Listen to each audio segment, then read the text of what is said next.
waa gox ba fa Ziguinchor amoon nañu ko dinañu ko teggi ndax ñëpp xam nañ ni coono bu ñu daan am dem ba Cap Skirring wala jëlaat tali bi tali boobu nga xam ne sax baaxul waaye monsieur le ministre mi ngi ciy liggéeyaat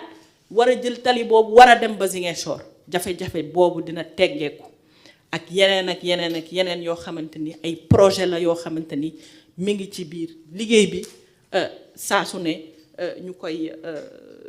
taxawal. ba ñuy finaliser conférence de presse bi maa ngi doon wax ni sax ci titre bi damay bind les infrastructures la méthode Déthié Fall ndax gis nañu dynamique bi nga xam ne indi na ko ci wàllum rigueur ci liggéey bi ci wàllum accélération ndax projet yi mu annoncé nii yëpp ni jeex na inauguration lay xaar ay projets yu taxawoon la yoo xamante ni depuis des années gisuñu ci woon benn avancement Jeux olympiques yi muy wax amoon nañ ci njàkkarte bu baax parce que xaalis bu bari waroon nañu ko ci dugal xaalis bi xamuñu fu mu dugg travaux yi taxawoon na ba ñu ngi doon xalaat sax ndax dinañ mën a taxawal JOJ yi am déet tey ji équivoque yooyu yëpp levé nañ ko en quelques mois loolu ñu war ko ci félicité ci ay équipe am et macha allah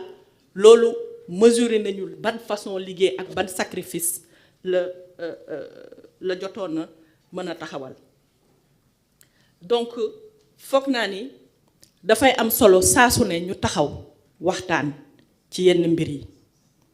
parce que xëy na temps bi du matal toujours pour ñu xuus waaye dina am document yoo xamante ni dinañu ko jottali pour que incha allah mbir mi gën a yemb lii nga xamante ni xëy na jotul a leer document yi xëy na dina ko gën a leeral donc ñu jël quelques questions rek Moustapha comme ça ñu mën a tënk waxtaan wi. jërëjëf madame la ministre tënk bi am na solo ngeen li nga ci wax mun ñu ci dolli dara xanaa dañuy fàttali rek ne am na yoo xamante ne li tubaab di wax ce sont des points doctrinaux parce que ministre Guirassy wax na ko sànq ne waxuñu transformation maanaam soppite dañoo wax tabaxaat refondation mu am solo lool mu nekk ay baat yoo xamante ne dikkaat na fi ministre de la santé wax on passe du curatif au préventif mu nekk loo xamante ne lépp rek day dem ci soulager njaboot yi jéem a xool nu leen gën a oyofalee mbir yi passer d'un système éducatif à une société éducative nga xamante ne mooy tabaxaat boobu ñu wax am lu am solo lu monsieur Boucal wax ministre de la fonction publique mooy dañuy waxtaan donte dina yàgg waaye jubluwaay bi mooy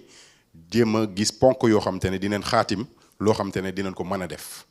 ndax lu ñu xaatim rek pour xaatim dañuy xaatim lu ñu mën a def madame la ministre tënk la lépp tënk bu am solo léegi dañuy jël un premier jet de questions ñetti laaj la ñuy njëkk jëlagum Marion moo yor micro bi Lala moom mooy mujjee ndax chaque jour moom mooy tàmbali léegi su amee keneen koo xamante ne mi ngi maram donc soxna si après mi ngi maram incha allah bismillah.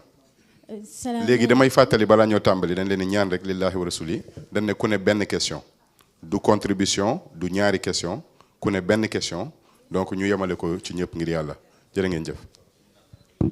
salaamaaleykum messieurs les ministres madame la ministre d'abord messieurs les ministres salaamaaleykum yéen ñëpp dama leen di féliciter pour le travail qui est en train d'être fait c'est pas évident vu contexte yi ñu jógee féliciter leen tamit pour réalisation yi ngeen fi wax ni dina am ak aussi pour stabilité bi ñu am actuellement ci réew mi sama question maa ngi koy laaj monsieur le ministre Déthié Fall dama bëggoon xam tey est-ce que ñu ngi envisager def ay infrastructures orthopédiques et traumatologie yoo xam ne mën nañ ko def ci chaque région ak tamit may laajte est-ce que ñu ngi envisager am aéroport Touba merci beaucoup. Merci beaucoup soxna si mi ngi maram ici en très joli costume bleu. Merci beaucoup salaamaaleykum à tout le monde c'est Migui Maram Ndiaye Radio Sénégal. Alors sama question c'est pour le ministre Olivier Boucal et ça concerne la question de la retraite. Gis nañ ni c'est une question qui revient souvent dans les plateformes revendicatives ñenn ñi tey bëgg nañ mu dem 65 ans xam nañ ni 60 ans la nekk tey jii est-ce que lan mooy position officielle bu état bu Sénégal est-ce que tey dañoo nekk ci tànku yóbbu ko 65 ans pour ñëpp ou pas parce que am na ñi nga xam ni dañoo bëgg mu doon loo nga xam ni c'est optionnel te gisoon nañ ni récemment le président de la République doon sàkku également benn étude bi nga xam ni day dem ci système de retraite merci beaucoup. Merci Migui Maram. Une dernière, madame là-bas au centre. Fari maa ngi jégalu soxna si derrière peut-être quand il y aura un deuxième lot là-bas. Lala dama la fàtte baal ma àq. Bonsoir, c'est Mélanie Sambou, je suis journaliste à Walfadjri. En fait, ma question c'est pour le ministre de la Santé. En fait, monsieur le ministre, on voit que l'alliance syndicale Andu Gueusseum poursuit son mouvement d'humeur avec un 9e plan d'action. Les syndicalistes demandent l'application des accords résiduels et déplorent aussi votre silence. Alors, quelle réponse vous leur donnez aujourd'hui? Wow, dernière pour Lala, pour corriger ma faute. Sinon, je risque de ne pas sortir de la salle. Alors, bonsoir à tous. Je suis nuyu bu baax a baax par rapport à l'exposition bi nga xam ne def ngeen ko. Alors, question bi may posé dafay dem ci ministre de la Santé.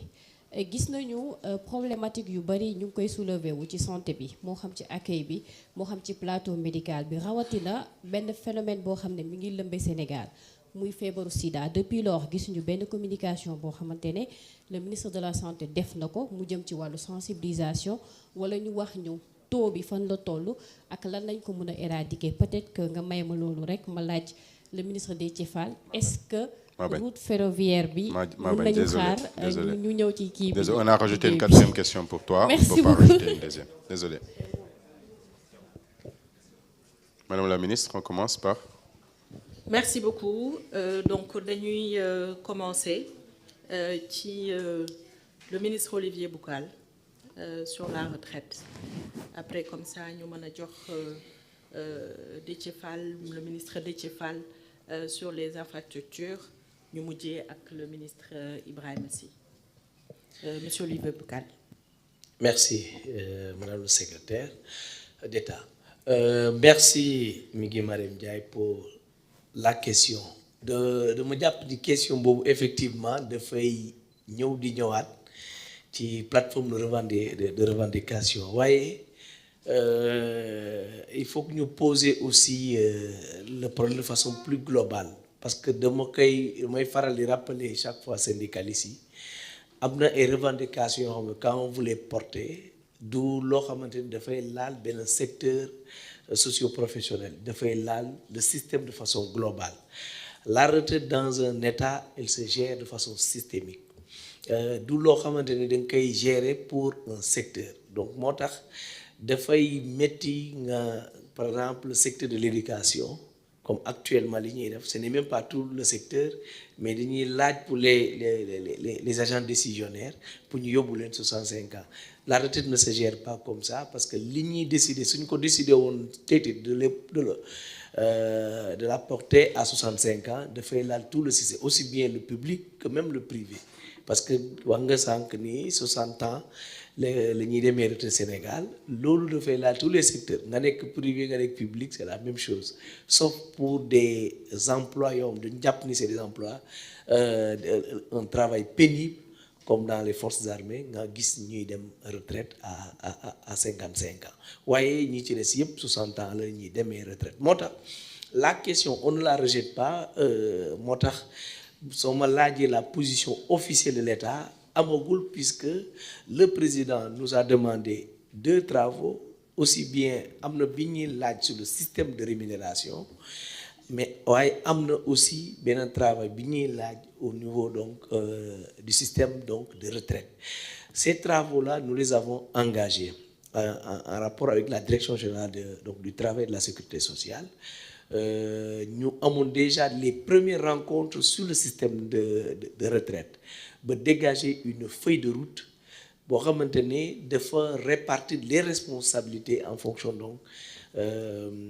des différentes parties prenantes donc du système de rémunération. Il y a l'IPRES, il y a la direction de la pension, il y a aussi les acteurs. de façon générale le patronat et l'État en tant qu'employeur. Donc réflexion yooyu ñu ngi en cours et nous attendons d'avoir le rapport complet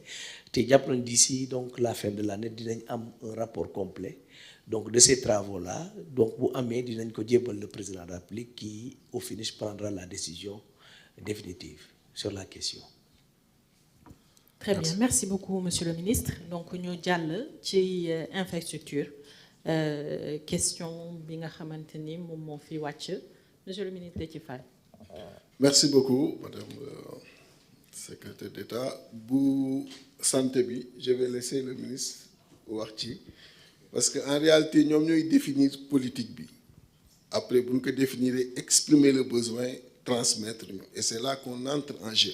C'est-à-dire que 35 centres de santé yi li ma lim ñoom ñoo wax avec carte sanitaire bi fan lañ ko bugg def bi ma joxee besoin bi document bi mu doon lii loolu moom moo ko envoyé et c'est là que je suis entré en contact avec les gouverneurs def correspondance di leen war nañ def fii centre yi soxla nañ telle superficie proximité bii la ñu soxla mais bi ma leen ko envoyé ba pare j'ai envoyé mes équipes parce que correspondance yi des fois day jël temps. J'ai envoyé les équipes aussitôt dans la même semaine ñu dem avec les gouverneurs identifier les sites renvoyer moi et ça a permis de gagner du temps et d'avancer. Donc c'est comme ça qu'on fait.